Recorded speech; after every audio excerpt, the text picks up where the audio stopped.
So I wanted to know what your opinions are on quality research. Of course, quality in research is very important. I think it's time to address the elephant in the room, which is basic research and applied research. I'm always for applied research. So By the way, I will be at ASML next month. Oh man, really, it's impressive.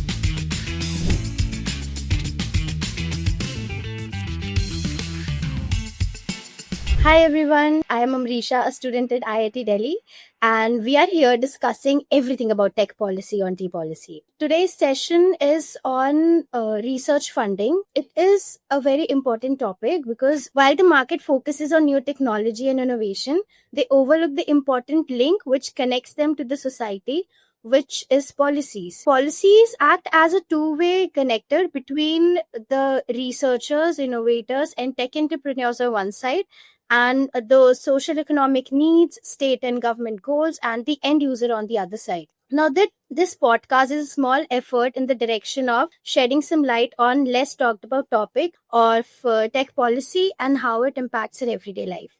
So today in the panel we have Abhishek and Sameer. So Abhishek is very passionate about cycling and is also a systems engineer on the side. He works on precision measurement of particle accelerator magnets at CERN. Hi, Abhishek. Hi everyone. Hi Amrisha. Hi. And Sameer Meshram. He currently works as a researcher at the Catholic University of Leuven, Belgium. He previously worked at IIT Delhi and the University of Washington in Seattle. He also has industry exposure by working at companies such as Larsen and Toubro, Volkswagen, Tesla in India and the United States. Hi, Sameer. Hi, Amrisha, and hello everyone. It's good to meet you all. It is great to have you all for today's discussion. So I am going to start right with the questions. So the very first question that I wanted to discuss was I wanted to know the general stages of R&D, and if you guys can walk us through the stages of R&D in generally. So how about Abhishek, you go first? All right. Well, R&D in general means many different things.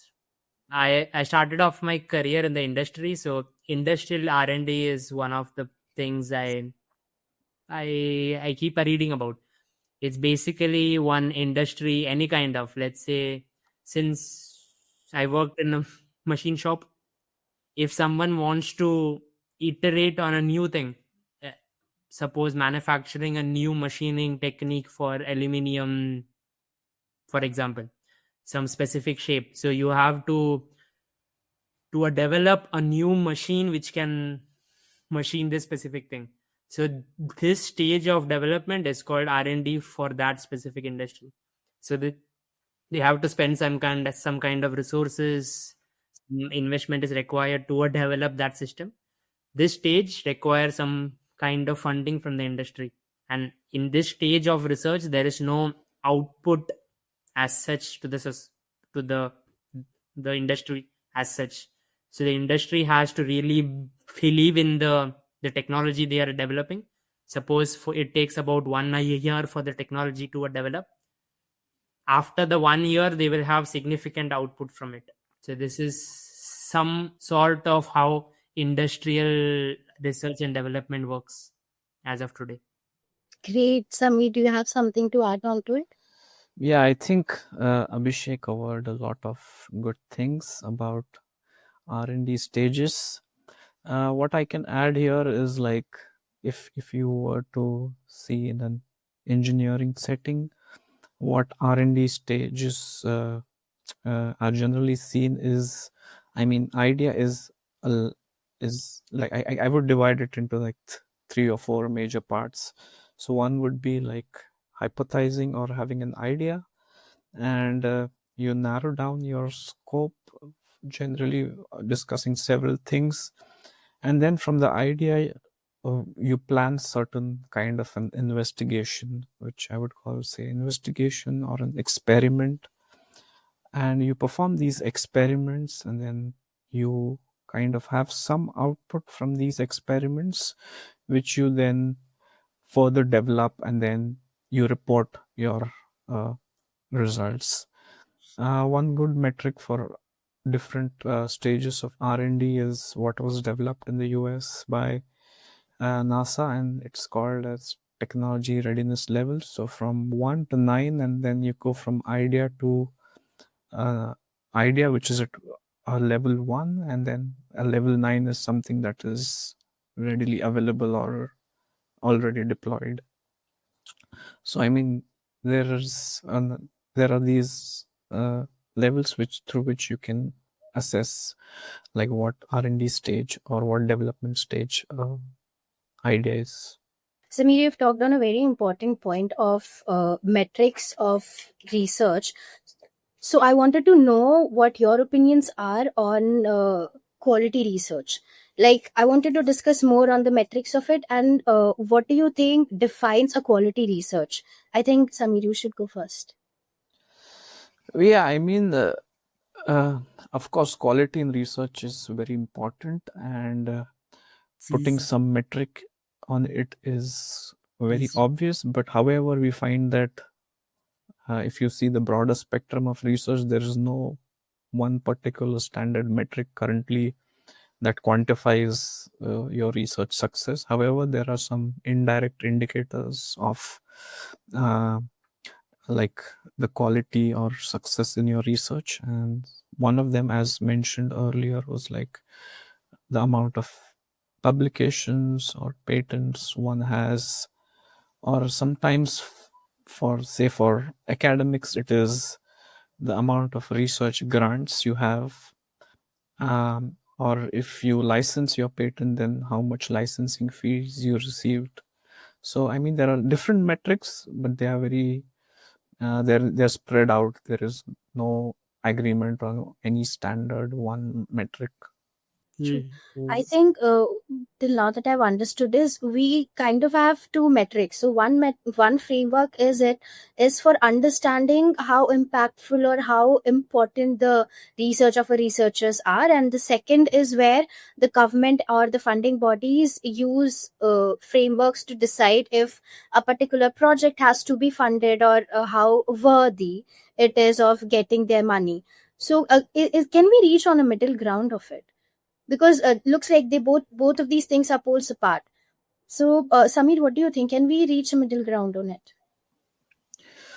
I mean, thinking out loud, I think it's rather a nice thing that different people, like different institutions or different sectors, have different metrics that they can rely on, because I mean, we've been there that one size fits all approach generally never works. So I think it's actually a plus that if, say, students are looking at something for going to university, like universities are looking at something while hiring professors, or funding agencies are looking at something while giving funding, I think it's actually a nice thing to have like sector specific KPIs. So I personally feel it's nice to not have a mixture of all these. But yeah, I mean, others might have a different opinion. No, it completely makes sense. One size fits all cannot be applied here. So this difference, like you said, is important to ensure a diversity. And so so do you think that this creates uh, an obstruction in getting the funding, these diversities in metrics and frameworks, and or what is the on ground reality? Do the researchers get optimum resources that they require, or because of this different frameworks that the different bodies in the picture use, they face problems because of it? Yeah, I mean, funding is something that is always scarce, no matter how what place you're working at, because of the tendency of researchers to always like maximize the number of experiments, maximize the number of, say, papers. So I mean, on a broader level, there is always scarcity of resources. However, there have been a lot of positives.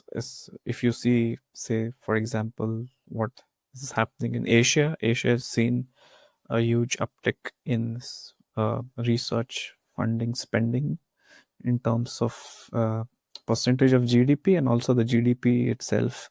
You've seen that two largest countries in Asia, China and Japan, have been China, Japan, and three largest countries, China, Japan, and India, have been growing and then also spending a larger percentage of their GDP on research. So there are a few positives, but yeah, as I said, just by the nature of it, research funding is always going to be a little scarce than what we would like it to be. Abhishek, what are your thoughts on it? I don't know. I'm okay. This is it's my opinion, but I've been working at CERN since about 2 years now, and I see a whole shift in how funding works for CERN. I've also worked in research institutes in Aachen, and there at an engineering scale, funding is an issue. I saw that like funding, like the grants for projects are limited. You have a limited amount of time to spend a certain money, and the money itself is limited. You need to show some statistics and what output you have after your work and other things. But CERN is a bit different. To start with, it's fundamental physics research. So there is no direct benefit to the society as such. There is no military applications. To be fair, when CERN was when CERN started off its operations and research, one of the main thing was every research is open to everyone. So any kind of experiments we do, all the data is available openly to anyone, even for all of you. This is one. Second is this research cannot be used for any kind of military development, military research. You cannot use this. So now if you think about it, you don't have any societal applications, you don't have any military applications or any kind of a societal impact. I'm talking about a direct impact. Then why would you fund almost 1 billion francs every year? This is, as of now, this is the operational budget of CERN. It's quite a lot of money. This is not the same what you observe in an industrial R&D setting, because this is a huge amount of money for no output. This is why I'm thinking, like, how is this? I don't have a direct answer for it, but I think humans are in general very curious about what the world around us is. This is why all of us are doing research. We are in general very curious beings. When we were really small, we used to put our fingers in a flame to see why is it hot. We did, like I myself did majority of the times. You play around with water, you throw things around. I don't know. You every time you sit inside a plane, you feel like it's magic that you're flying in there. But as we grow up, this curiosity falls down, and then you become more. I don't know. This is how the world is, and you stop asking questions. This And you is become the part of the rat race. yes, not a rat race, but in general, like the world. It is Well, stop asking questions. yes. You stop asking Exactly. questions like why is the sky blue? Yeah. Does the rainbow have so many colors? Why do we exist? Why does the universe exist? But this is what makes research exciting, at least from the researcher's perspective. I would not speak the same in front of a grant committee, let's say. But at least for me, and the people around me who I work with at CERN, this is the main motivating factor to see why are we here? Why are humans here? Why do we exist? Why does the universe exist? Where did we come from? These are really unanswered questions. And since the beginning of humanity, the questions we did not answer, we answered it in the form of a god or a religion.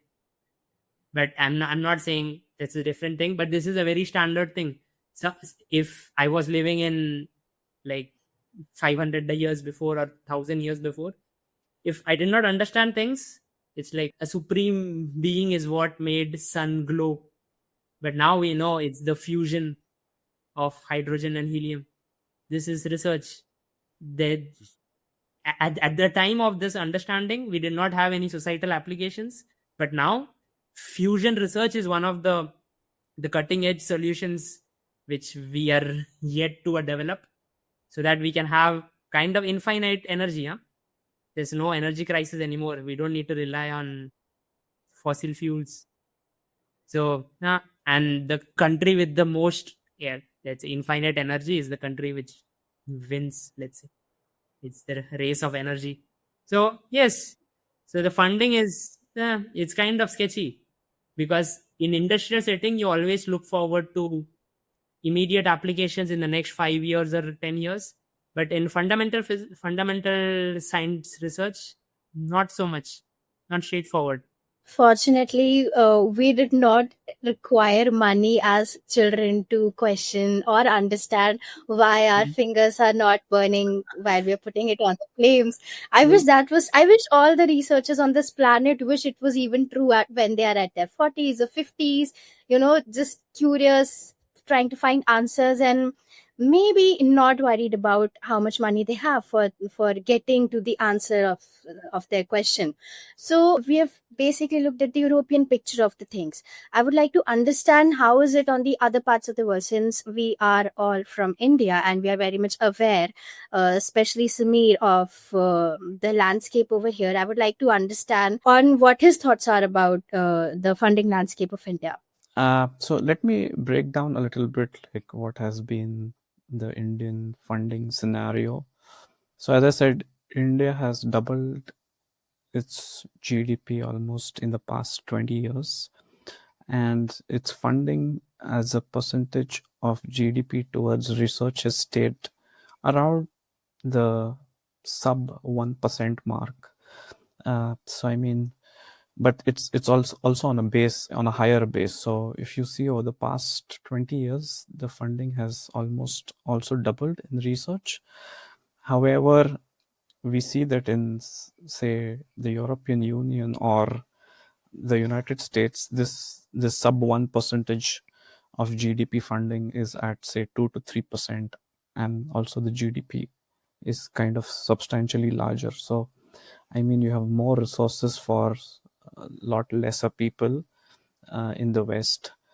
Uh, this is one primary point when it comes to funding in India. Also, we see one other phenomenon where the funding in India is led primarily by the public sector. A lot of higher education institutes like IITs and NITs get substantially funded by the government. But that's not the case when you move to private education, or like when you move to secondary or education. So these two are very characteristic of the Indian research funding. And with respect to your comment on whether India's funding is more application based or like something that works out in the next couple of years, I would say that it's kind of a mix of both. Uh, we know that India also is a contributor to technologies in, say, nuclear fusion. It's a part of the International Thermonuclear Experimental Reactor, which is ITER. And also, I understand that India has some contributions at CERN.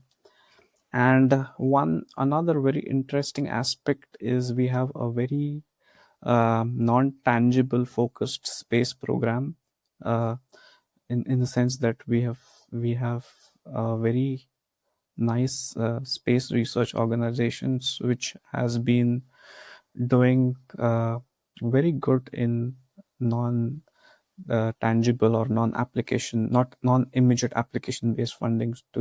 So as to give an example would be like India discovered say water on moon, which was say not applicable immediately, but I mean it has implications for the future. So I think there's a mix, as a nice mix in the Indian research funding landscape that has been observed in the last 20 years. So I think it's overall a very positive scenario from here on. It's really interesting you bring up the Indian Space Research, ISRO. I remember when I was I don't know if it's the same for all of you. I remember when I was in school, we used to have debates very often. And one of the common points in the debate was, should we fund ISRO when our farmers are dying? This was a very standard thing, and at that point I did not think so much. Well, I like space. Space is my, I would give anything to go to space. But if you are in a society which proposes such a question, what do you answer? This, Yeah, but I think it has to be justified in a way so as to, like, say farmers themselves get benefited when they have a better weather forecast. So I yes, mean, in the long Yes. run, Yes. everybody wins when you put more but money still, in like even a research. thing in my mind, I'm unable to justify even one human. Like Mhm. No, this, I think for this, it's about if you have a myopic vision or yes, far-sighted vision. If you have a short-sighted vision, you would think about the farmers. But if you have a long-sighted vision, you will think like Samir is thinking right now. that's true. ISRO is not just about technology, and it's not aloof from the society. So if the space technology prospers, it will trickle down to the common man as well. But then again, it's like a chicken and an egg problem.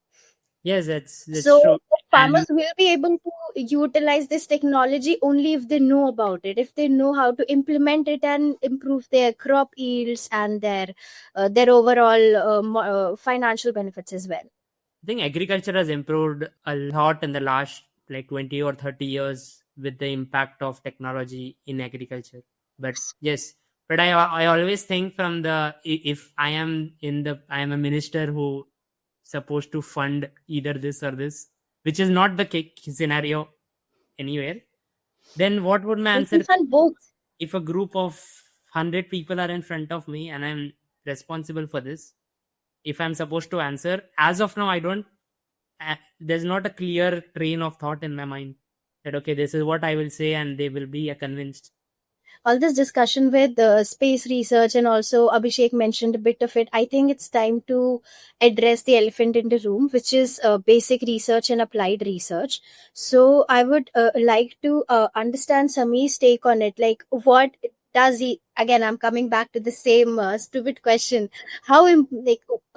What can be given more importance, Samir, according to you? Is it applied research or basic research? Given basic research is a long term process, patience is required on every single level from every single stakeholder, while on the other side for applied research this is not the case.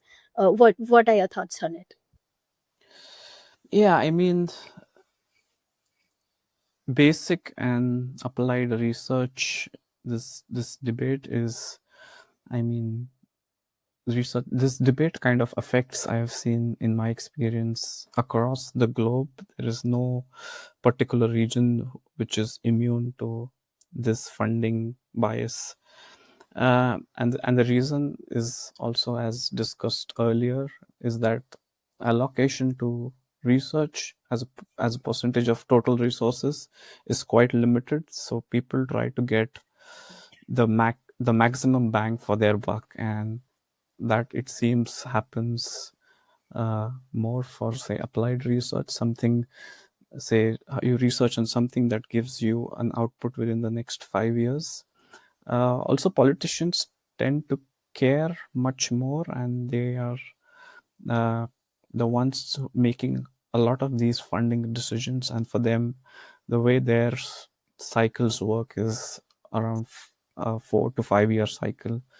So I mean, if you see the percentage of fundamental research, uh, in most countries, it's I mean, less than 50% for sure. But say, for example, in countries like China, it can be, say, 5 to 6%. So I mean, that bias is, yeah, very true. And also for very evident reasons of like giving the masses the maximum possible in a very limited time. So I do think that there is this bias that exists. Abhishek, what are your takes on it? I'm just correcting some thoughts. It is like I am employed by an employer who does fundamental research, so I'm very much inclined to say fundamental research. But as a engineer, I'm always for applied research. I'm more of an applied scientist, let's say, rather than a theoretical physicist who will sit inside a lab and just spend his whole life in front of a blackboard and books and doing some But isn't that what you're actually doing? You said that the research, the field that you research on has no apparent practical application for the next many years. Yes, this is the fundamental research. This is the core of it. But if you look at, for example, the companies like ASML, there is a company in Netherlands. It's Advanced Semiconductor Manufacturing Limited. It's one of the 2 or 3 companies in the whole planet which has the technology to make the semiconductor chips. So we know TSMC manufactures those chips, but the machine which a TSMC uses is from ASML. So ASML defines how many okay, as of now it doesn't hold so much true. Like how many transistors go in 1 mm by 1 millimeter cross section area. So this basically defines how small your appliances are. If you recollect, maybe about 7 to 10 years before, you did not have headphones which go inside your ear. These are extremely small, and it works wireless with batteries and all the electronics inside with a noise cancellation. This is crazy. Smartphones got thinner and thinner, and it's extremely thin, and you have screens which are so huge. These are some of the research which stemmed from fundamental research. ASML uses this technology called, I think, EUV or something. It's extreme ultraviolet lithography, and it hires PhD physicists from all over the world to that industry. So it's kind of an applied research, but it's actually not. It is fundamental research. They see how photons with high energies can interact with silicon, and you make smaller and smaller the transistors. The gates for the transistors are extremely small. I think as of now we are at seven nanometer level. We cannot go even lower. I think it's 7 or 11. I think I'm not sure. Maybe check. Is it 5? Shit. Okay, I need to cross check. But But the yes, actual gate size is a little yes, larger than what the yes, it technology is. is. So, so Yes. there's a catch there. So By the way, to I will be at ASML next month, so I hope it will be a oh nice man, experience. really, it's It's a impressive. part of our consortium, so yeah, I will be there Yeah, 5 days. quite interesting. They are at the cutting edge of semiconductor manufacturing. They're one of the Yeah. best in the world. And yes, so some of this is not really applied. It's fundamental research on physics, which leads you to a manufacturing methods. Given the present scenario of how the governments are reacting to be it either basic or applied research, it has been very worrisome. Given Samir would relate more to it, where US has been withdrawing funds from healthcare and space research. There have been rumors that he might want to shut NASA down, which is very surprising. And also governments wanting, they are very clear and open about wanting more output, apparently 66.6%, which is there in UK's REF, research excellence framework. They think that this number is not good, which is the amount of impact that their funding is generating through research. So um So we are saying that despite it being anything, be it immediate benefit, be it, you have to be patient about it, the overall trend has been negative towards research funding.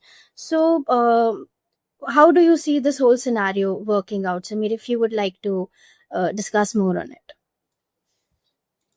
I mean, I would like to see these things in a little bit of a context. I mean, in a post pandemic era where the GDP of most countries had suffered.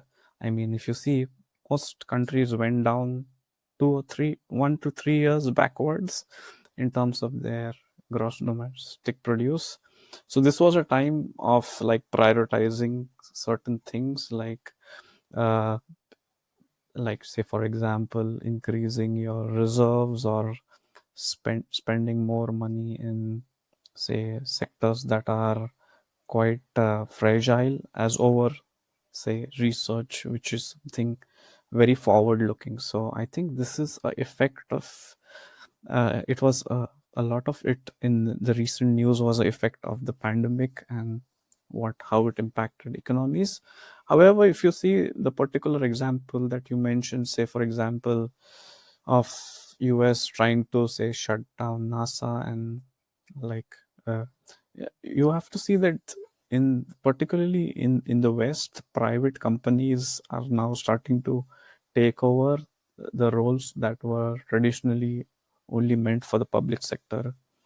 So, for example, in the US, SpaceX is now a big player in the space economy, and then I mean, the work that it has done has kind of surpassed a lot of records that NASA had set earlier. So I mean, there are these transitions that take place, and I think you have to look at the overall picture, not only like some agencies are being shut down or like the funding has been reduced, but in what context it is done. So, for example, of the pandemic or of private sector taking over public sector in certain cases. I think yeah, that's my take. But I do strongly believe that we are back on track, and I think especially when you see how the stock markets have been performing over the last 1 year, people have kind of put their money uh, uh, like in companies that are at the forefront of research. For example, say the big tech has seen, I mean, almost if not 50 to 100% growth in the past couple of years in terms of their market valuations. A good example of it is Nvidia, which was being traded just below say $200 trillion to now 4 point something $1 trillion. So people have put money in companies that are prioritizing research, and is also the case with governments. So I think overall, I think the outlook for me seems to be a positive. Samir has a very positive message for us, which is reassuring. Abhishek, what is your message going to be?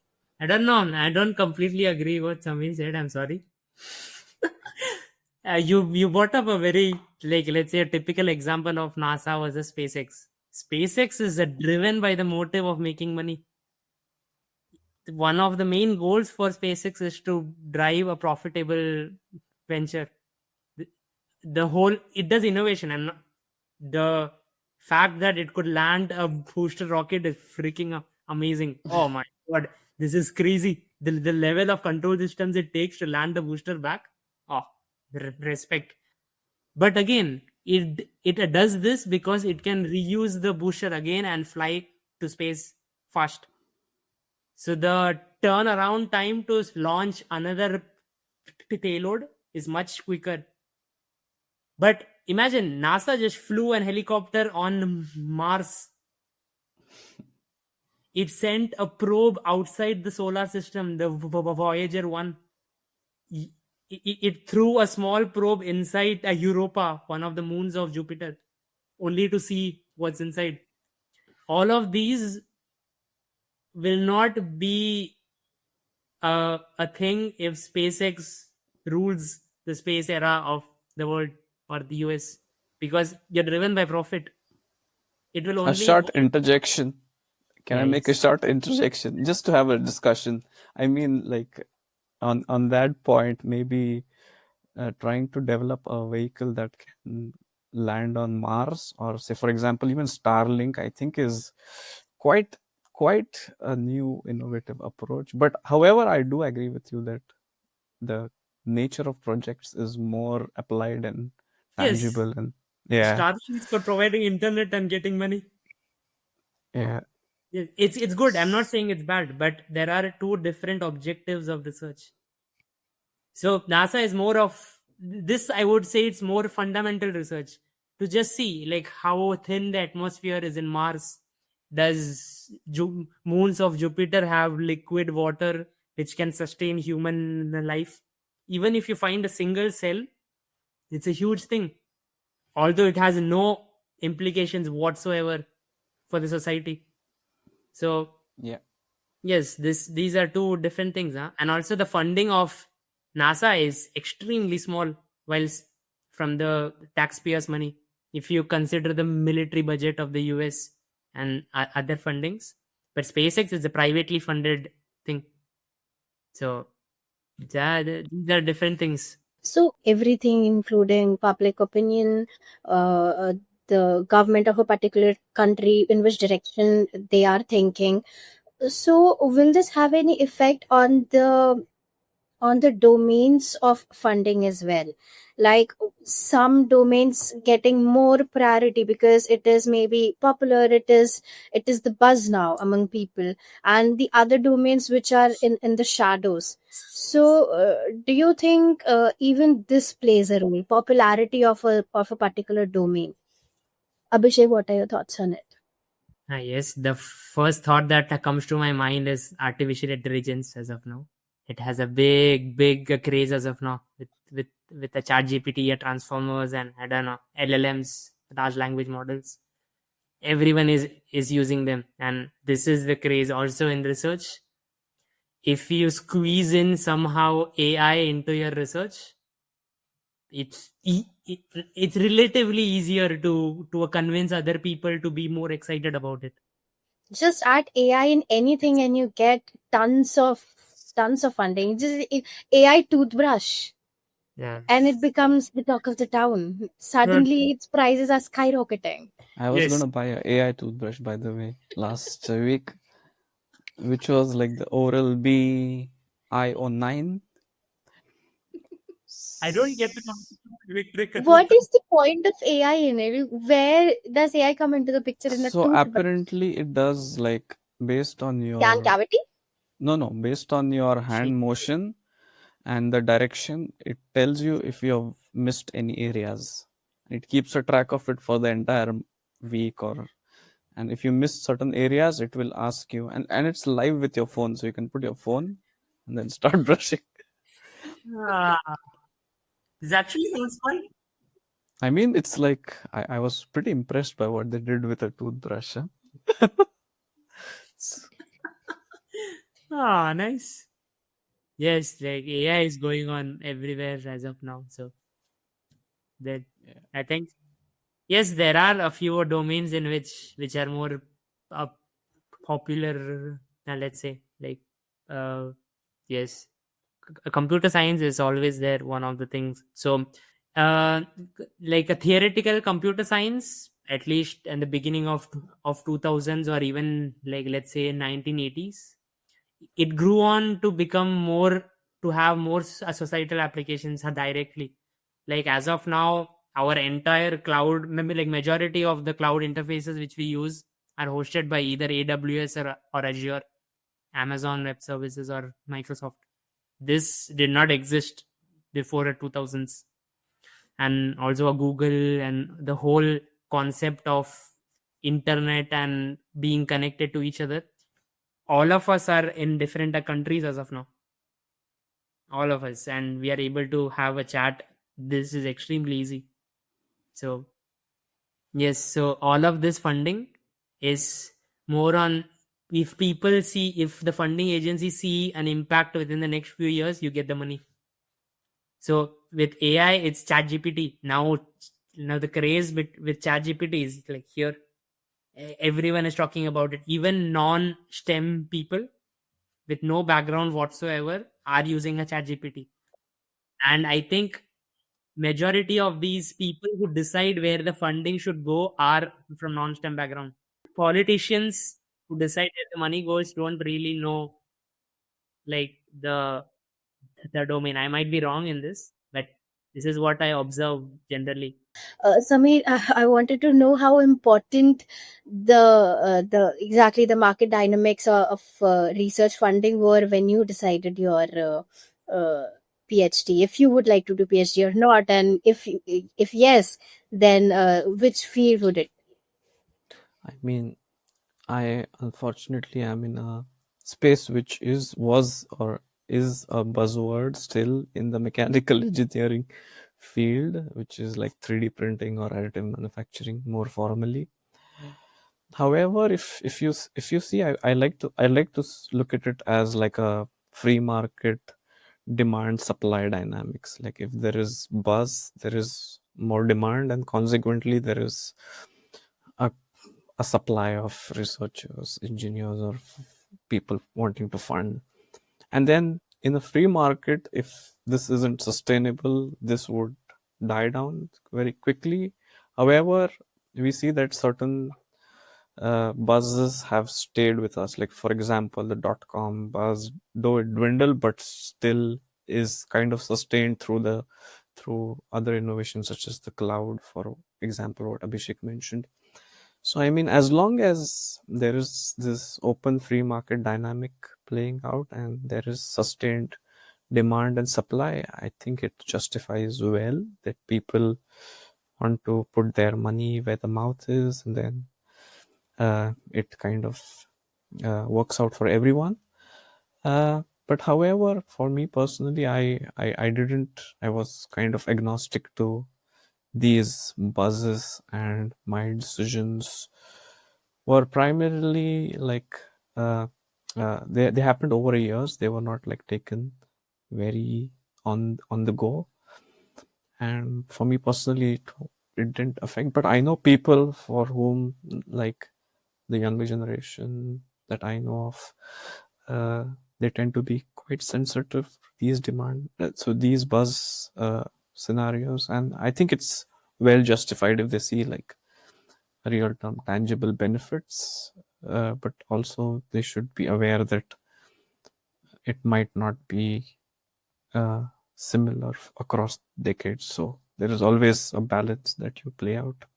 Abhishek, do you think which country you are in also has a role to play when people decide which field they would like to do the research on? Hmm. Yeah, interesting. Well, I am in Switzerland right now. Switzerland is a very nice country for research, whatsoever fundamental research. You have two very good universities. One is EPH Zurich, and the second is EPFL Lana in Lausanne. These two are some of the best universities in the whole Europe or the whole world. And you also have a lot of research centers like CERN. But okay, this is more towards physics and engineering side. But you also have the World Health Organizations.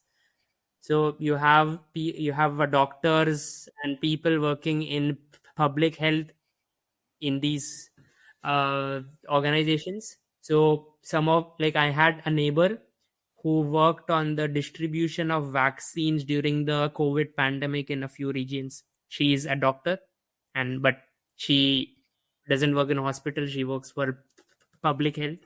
How do you maintain these vaccines and things? Switzerland is a very small country to start with. I think it has 9 to 11 million people, and the funding is it's kind of one of the richest countries there is. But the money is coming from investments and banking, and the second one is pharmaceuticals. There are two companies. It's a Novartis and and La Roche, I think. Only these two companies combined, the market capitalization 0.8 a trillion Swiss francs. It is a lot. Like only two companies in Switzerland have this market cap. So a lot of money is coming in, and you do research.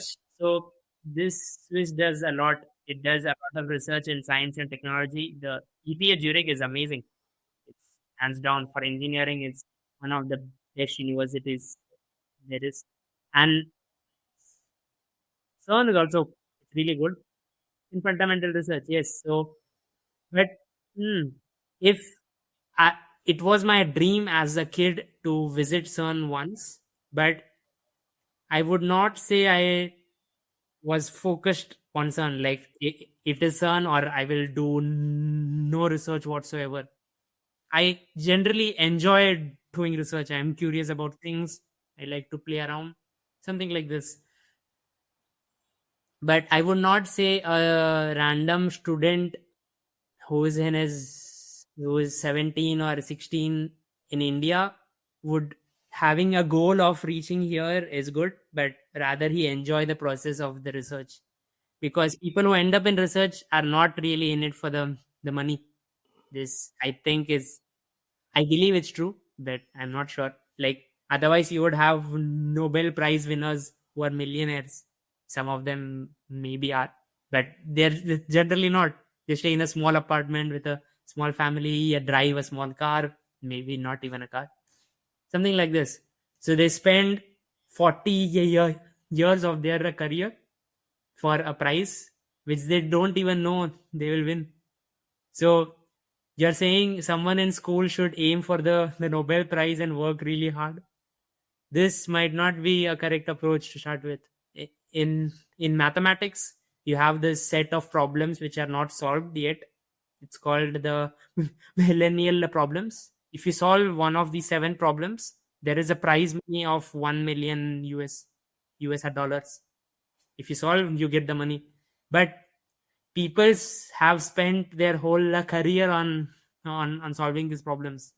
So it's not the end, the goal, which is motivating them, but the process of the research itself.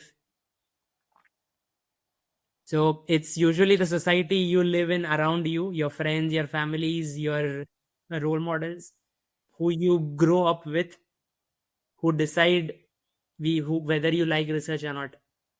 If everybody around you is like investment, other bankers, for example, everybody is like working 18 hours a day, you will also tend to think that becoming an investment banker is all there is in life. Yes, it's a society. I'm not saying it's bad, it's just it's good, and they earn lots of money, so really nice. But You yes. basically brought out the whole essence of our discussion, that it is not about the money, which is very very much true in an utopian society. But I would like to believe, I think all of you would also like to believe that it is true here as well in the real world, Yes. and it is all about the interest a person or a group of people hold in deciding what they would like to do. That's true. So, guys, by far we have had a very enriching discussion on the current scenarios and even the past scenarios of research funding and how it impacts us, we like it or not. So I think it's time to give a nice conclusion to whatever we have discussed so far. I think we should start with Abhishek. And if you have any more points to add, feel free to do that. If you have decided on a particular problem statement and would like to discuss more on it, please feel free to do it. Hmm. Yeah, this was a really interesting discussion. I could see the different research perspectives from different domains, and also from different countries, how research funding behaves in a certain country, in a certain field, etc. and etc. And me being from India, studied in Germany and now in Switzerland, I can also I have also experienced this firsthand. So I see that there are people coming into research for actually research and not looking for money in research. This is one thing I learned, and I think this is valid for many and also for me. And I do agree there are some very interesting topics which have changed the world, or they're like people at the initial stages of research or initial stages of studies look at all of this and believe that this is the way to go. But yes, partly it is true, but also other fields should be given equal importance by individuals and also by the state itself, so that you have enough funding to make it sustainable enough.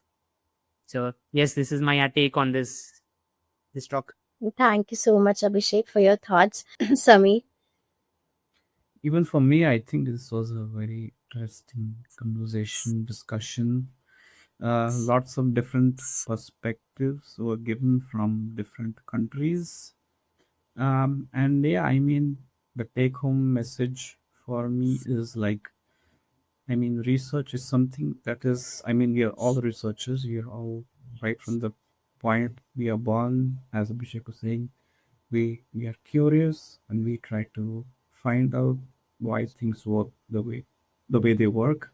So in that sense, we are all researchers. We all have our different so part fundings and biases and inequalities, but I think that is also what makes it very interesting. The inequality, say for example, in different regions gives priority to different problems, and this is very this is why the nature of research itself is so interesting. So I mean, I see that uh, it's quite nice to reflect on this being a researcher myself.